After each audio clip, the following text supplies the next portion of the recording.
रावणाची 4 अपूर्ण स्वप्न काय होती हे माहिती आहे का तुम्हाला?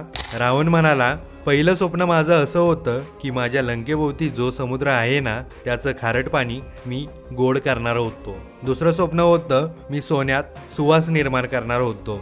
माझी लंका सोन्याचीच आहे पण त्या सोन्यात सुगंध नाही. मी असं स्वप्न बघितलं होतं की या सोन्यात सुगंध असावा. तिसरं स्वप्न माझं असं होतं की मी इथून थेट स्वर्गापर्यंत एक शिडी तयार करणार होतो.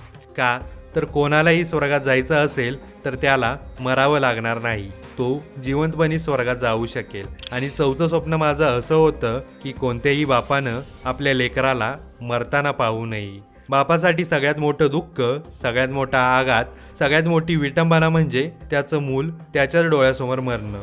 ही होती रावणाची 4 अपूर्ण राहिलेली स्वप्न, जी पूर्ण झाली असती तर कदाचित जग आज वेगळंच असतं.